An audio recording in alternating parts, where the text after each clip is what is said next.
이번 시간에는 제가 최근에 상담했던 내용이에요. 상가 지하층을 통으로 개발해서 사용해 왔는데 새로이 관리단이 만들어졌다면서 무려 10년치 무단점이었다고 하면서 그 사용료를 내라고 하는 그런 경우가 있었습니다. 그래서 이게 지금 소송까지도 진행되는가 보더라고요. 이 금액이 굉장히 만만치가 않아요. 약 10억 정도 되는 금액을 갑자기 내라는 거예요. 그러니까 황당하죠. 10년 동안 아무런 어떤 청구도 없다가 부당이득이라고 주장하면서 이 부당이득을 원인으로 해가지고 10년치 사용료를 달라고 하니까 매우 황당한 상황이 돼버린 겁니다. 그래서 이런 것에 대한 해결 방안을 찾기 위해서 저한테 상담을 오셨어요. 관련해가지고 중요한 내용이기 때문에 제가 한번 이런 질의응답으로 만들어봤습니다. 제가 상담했던 요지를 질문으로 만들어봤어요. 한번 보시겠습니다. 안녕하세요 변호사님. 저는 경기도 의정부에 있는 상가 지하 1층을 개발해서 10년째 운영해 온 사람입니다.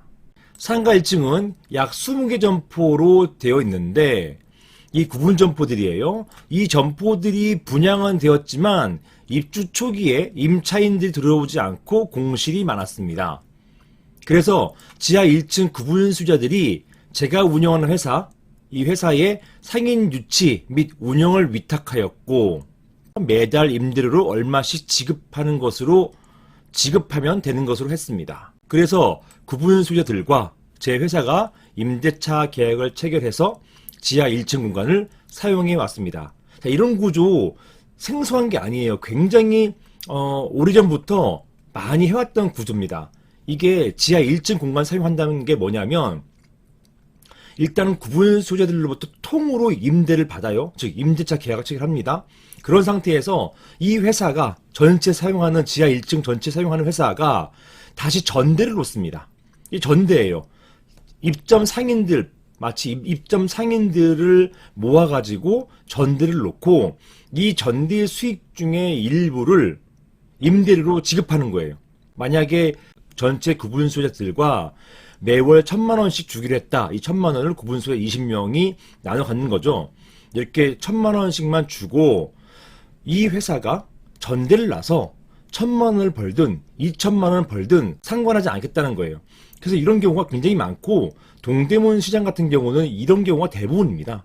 이 대형 쇼핑몰 같은 경우 구분 점포가 굉장히 많은 이런 대형 쇼핑몰은 이런 형태가 오히려 더 많아요.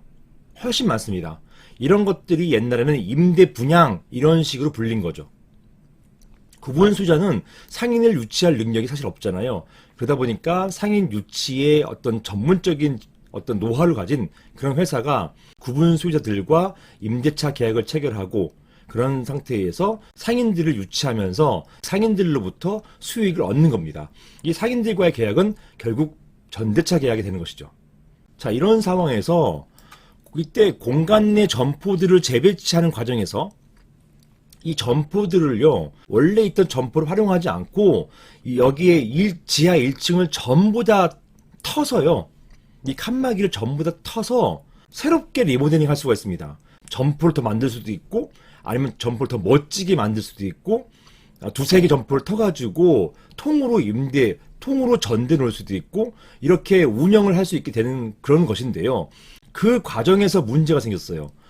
그 과정에서 공용 부분인 복도도 상가 1층 전용으로 사용해 왔다. 이런 내용인데요. 사실 여기에는요, 이 복도 공간이 헬스클럽으로 운영됐었어요. 즉, 원래는 복도가 있었죠. 건축 도면상에 복도가 있죠. 복도가 있는데 상가 지하 1층을 통으로 쓰다 보니까 이 복도가 희미해진 거예요. 이 복도 위에다 헬스 기구 올려놓고 그 공간을 헬스장으로 활용해 왔던 것입니다. 자, 그런데 얼마 전 이렇게 10년 동안 이렇게 사용해 왔어요. 그리고 10년 동안 사용해 올 때 관리단이나 관리회사에서 어떠한 이의도 달지 않았습니다. 그리고 심지어는 종전 관리단에서 이렇게 공사할게요. 공사하겠다고 요청했을 때 거기에 대해서 오케이 사인을 줬어요. 자, 그런 상황에서 관리단이 바뀝니다. 관리단이 바뀌다 보니까 이 바뀐 관리단에서는 종전에 어떤 일이 있었는지 모르니까 이렇게 생각한 거예요. 공용부분 복도가 있는데 상가 1층 구분 소유자께 아니라 전체 건물 구분 소유자들의 공용 부분이다.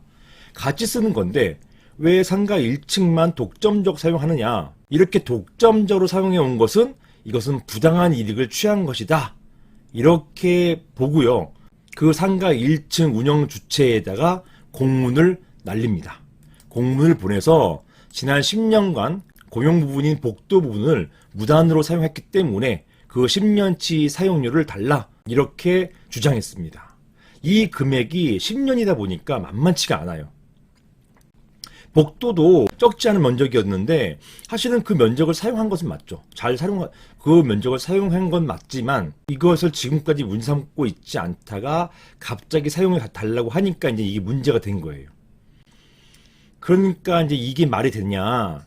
그리고 만약에 소송이 들어오면 어떻게 해야 되냐? 이런 질문이 나온 겁니다. 그리고 제가 파악한 바로는 결국 소송까지도 진행됐어요. 이런 질문을 주셨던 것입니다. 자, 관련해서 먼저 관련된 법부터 보시겠습니다. 자, 여기가 상가잖아요. 상가니까 집합건물법에 적용을 받습니다.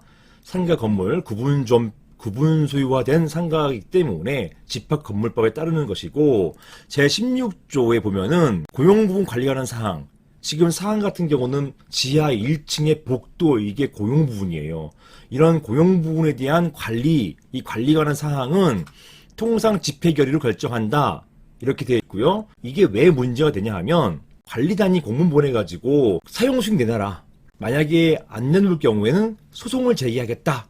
이렇게 한 거거든요.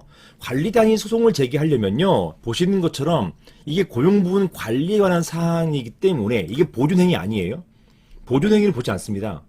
이 판례가 보존행위 보지 않고 이거 관리에 관한 사항이기 때문에 결국 이런 소송을 제기하려고 하더라도 통상 집행 결의가 있어야 돼요.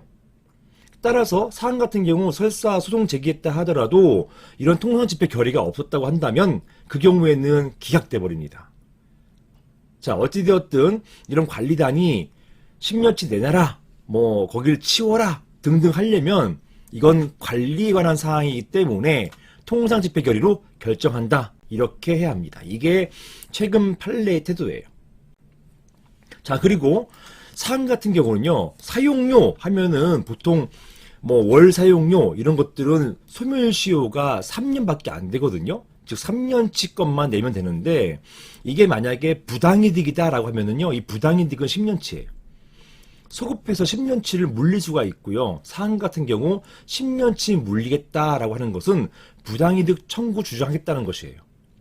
이런 부당이득 청구는요. 민법에 근거가 있습니다. 민법 741조 보시면 법률상 원인 없이, 이 원인 없이란 말이 좀 어렵죠. 이게 일본 말이에요. 법률상 원인이 없다는 얘기는 법률상 근거 없이란 뜻이에요. 법률상 근거 없이 타인의 재산 또는 노무로 인해서 타인의 재산, 이거를 이제 고용 부분이니까 이거를 지하 1층 소유자들 것만이 아니라 다른 사람들의 소유권까지도 있다는 얘기예요. 그것 때문에 타인의 재산이 되는 것입니다. 타인의 재산으로 인해서 이득을 얻고 타인의 재산을 사용해서 이득을 얻고 그 타인에게 손해를 가했다면 그 이익을 반환해야 한다라고 해가지고 만약에 허락도 없이 복도 부분을 마음대로 사용해 왔다면 이거는 결국은 지하 1층 구분 소유자들 이외의 구분 소유자들의 재산권을 침해한 것이죠. 그 지하 1층 구분 소유자 이외의 구분 소유자들의 재산권을 침해한 것이죠. 그리고 그렇게 침해하면서 이득을 얻었을 거 아닙니까? 그 헬스클럽에다가 전대 주면서 전대 수익을 얻은 거잖아요. 그렇기 때문에 그 수익을 돌려달라 이렇게 얘기할 수 있는 여지가 있단 말입니다. 자, 이런 것을 전제로 다음을 한번 보실게요. 자, 보시는 것처럼 정당한 권한 또는 권한, 정당한 이유, 원인, 근거 다 똑같습니다. 문제 없습니다. 이런 정당한 권한이 없는 사람이 권한 또는 권한이 없는 사람이 집합 건물의 공용 부분이나 대지를 점유 사용하는 경우에 구분 소유자뿐만 아니라 관리단도 위 사람 상대로 해서 부당이득 반환 청구소를 제기하는 것 이런 것을 제기할 수 있다. 이게요. 2022년 6월 30일과 그 다음에 9월 29일 나왔어요. 그러다 보니까 이런 대법원 판결 나온 이후로 관리단이 부당이득 반환 청구 즉 이런 식의 부당이득 반환 청구하는 소송이 굉장히 많아졌어요. 많아지고 문의도 많아졌어요. 그러니까 이 판결을 보고서 장기간 동안 우리 공용 부분을 누가 점거해서 사용하고 있으면 여기에 대해서 관리단이 부당이득 반환 청구 소송을 제기할 수 있고 실제로 승소할 수 있단 말입니다. 22년도 대법원 판결 같은 경우는 건물 1층에 골프 연습장이 있었는데 그 골프 연습장 관련된 그런 시설이나 아니면 음료, 탁자 이런 것들이 로비에 있었어요. 그러니까 이것을 로비를 독점적 사용하고 있다고 보고서 부당이득 반환 청구를 인정한 사례입니다. 자, 이런 사례를 보고서 관리단이 이렇게 독점적으로 그 공간을, 공용부분 공간을 사용하고 있는 사람을 상대로 해가지고 이런 소송을 제기하는 경우가 부쩍 늘어났어요. 그리고 사안과 같은 경우도 거기에 기해가지고 지금 그 내용 공문을 보니까 이 판례가 적혀져 있어요. 거기에 기해가지고 사용해내라 이렇게 주장하게 된 것입니다. 그래서 사안과 같이 관리단이 이러한 부당이득 반환 청구하는 것은 고용부분 관리라고 했어요. 관리에 해당되는 이건 보존행위 아닙니다. 관리행위이기 때문에 관련한 집회의 결의가 있어야 되는 것이고 이러한 결의가 없으면 설사 소송을 제기한다 하더라도 기각될 거예요. 자, 그리고요. 부당이득 반환 청구는요. 법률상 원인 없이 아까 법조문 보셨잖아요. 법률상 원인 없이 또는 법률상 근거 없이 즉 정당한 권한이 없이 이익을 얻고 타인에게 손해를 끼칠 것을 필요로 하기 때문에 만약에 사안에서 상가 지하층에서 고용 부분을 사용하도록 관리단이 동의한 적이 있거나 이건 증거가 필요해요. 동의했다는 증거가 필요하고 또는 법원에서 이렇게 볼 수도 있어요. 적어도 묵시적으로는 동의한 거 아니겠느냐. 왜냐하면 10년 동안에 여기에 대해서 사용료를 물리지 않았다는 것은 관리단이 이런 사실을 알고도 묵시적으로 승인하고 동의했기 때문에 따라서 법률상의 원인이 없는 것은 아니다. 이렇게 주장할 수도 있어요.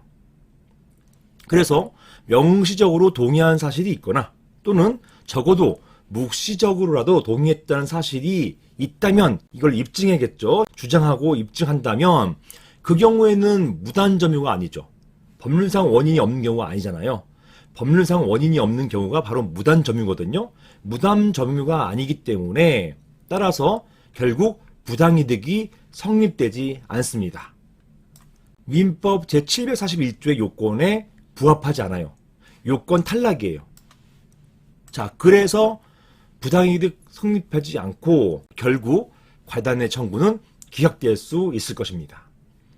이렇게 해가지고 관리단에서 사안과 같이 어떤 부당이득 반환 청구 또는 이런 10년치 사용료를 청구하려면 두 가지 허들을 넘어야 돼요. 그것이 뭐냐면 관리단 집회 결의라는 게 있어야 되는 것이고 그 다음에 관리단의 동의가 없어야 되는 거예요. 관리단의 명시적 동의나 또는 묵시적 동의가 없을 경우에 그때는 청구할 수 있죠. 반대로 이걸 방어하기 위해서는 관리단 집회 결의가 없었다라는 점을 주장하고 또는 관리단 동의가 있었다라는 것도 마찬가지로 주장하면 되는 것입니다. 그러면 10년치 사용료 물지 않아도 되는 것이에요. 제가 사안을 보니까 사안 같은 경우 그게 있었어요. 공사를 할 때 이렇게 공사를 하겠습니다 라고 관리단에게 처음에 이런 복도를 사용하는 그런 공사를 하겠습니다 라고 했을 때 관리단이 그걸 허락해 줍니다. 이렇게 허락해 줬다는 것은 그건 동의한 거잖아요. 동의했기 때문에 거기에 대한 사용 동의를 볼 수 있고 그런 경우에는 법률상 원인 없이 또는 법률상 근거 없이 사용한 게 아니기 때문에 부당이득이 안 될 가능성이 높습니다. 자, 이렇게 보시면 되겠습니다. 이상입니다.